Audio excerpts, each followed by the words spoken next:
plunged into crisis. The warning signs were there 10 years earlier. Everyone saw them. America is addicted to oil, which is often imported from unstable parts of the world.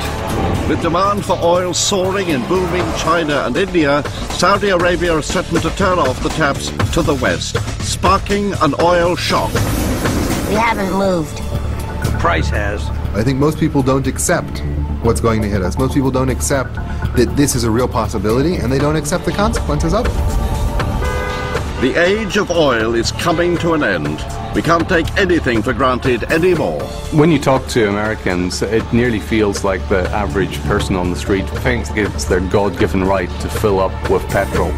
So now the race is on to the ends of the earth in a desperate search for black gold. They think this is the next giant oil field.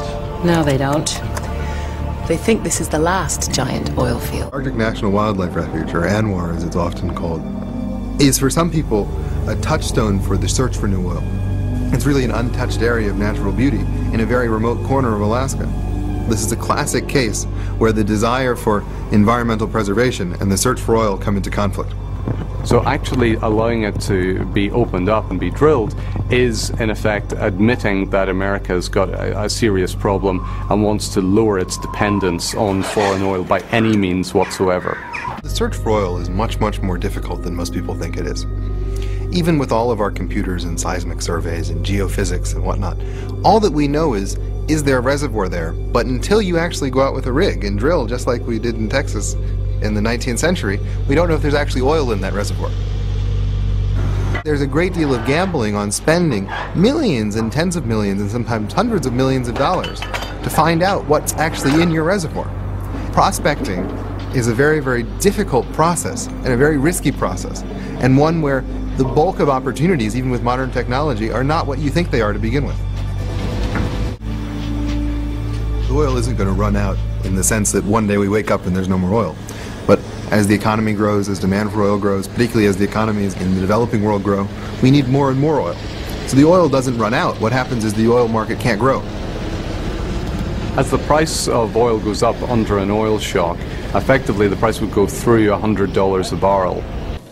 The people in suburbs, especially in American cities such as those of Minneapolis, would find that there is a drastic change to everyday life.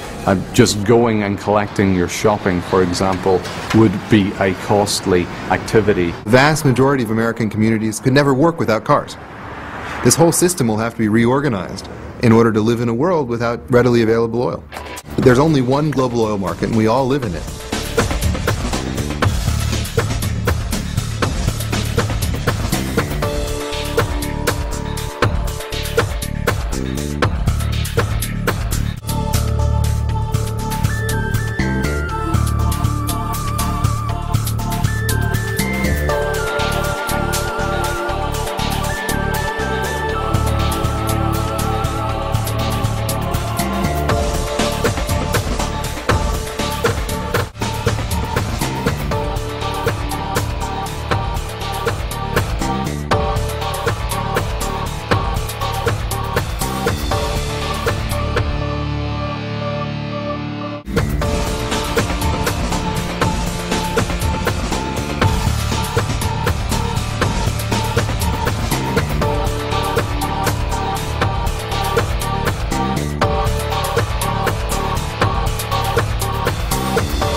Every bad war we've had the last century has been fought over energy.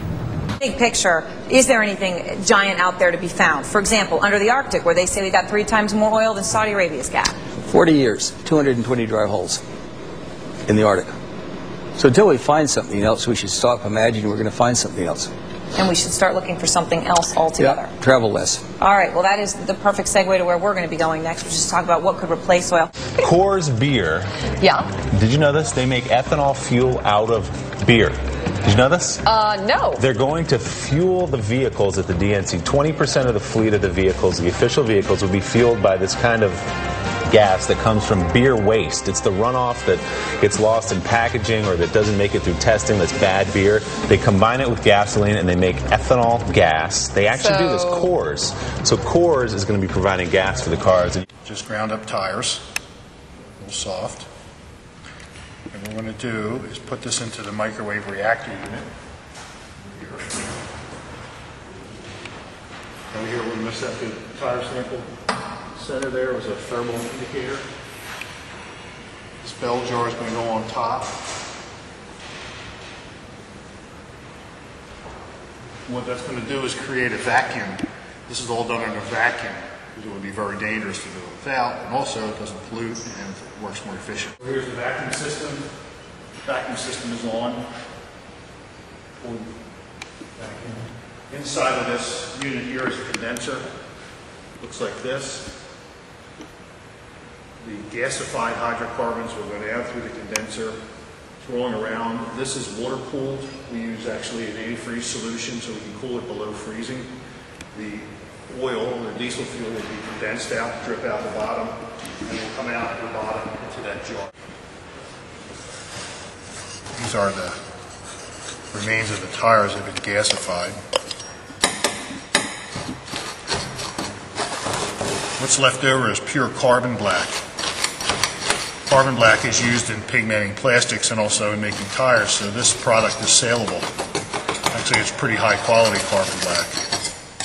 Perfectly done. There's no more hydrocarbons left in here.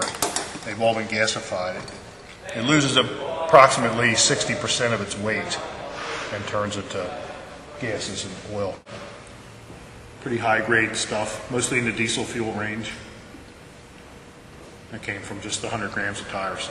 Good old-fashioned American grease. There's a restaurant on every corner that probably puts out anywhere between 20 and 100 gallons of waste vegetable oil every week. And seeing as how you're getting the same fuel economy, that's a lot of fuel. So once we fill this up, $10 bucket heater. And so what we're doing is heating up the vegetable oil to bring the viscosity of it down. It's real thick. So when the viscosity drops, all the particles will settle down to the bottom. From there, we pump it into this barrel, where this is a centrifuge. So this filters it down to 5 microns. A micron is 10 to the -6 meters, I believe. That's real small. Okay. Yeah, a human hair is about 40 microns. So it's that easy, like from barrel 1 to filter, barrel 2, and you're ready to go. It's that easy. If that's great. You have VegRev put a system in your car for you. So do we get to learn about how that whole thing works? We will. We'll learn about that in a minute. I'm all over that, man. I got to see how this whole thing works in the car. All right, so this is a 1981 Mercedes SD, and what we're looking at is a diesel motor. I was going to say, it looks like an engine to me. Right. We're going to add a vegetable oil heated filter. We're going to add a flat plate heat exchanger. Okay. And these are your 2 selector valves. As well as a final heat exchanger on the injection lines. So it's just basically a bunch of heaters attached to the engine, and It's that easy. You'll be running on grease in no time. Right.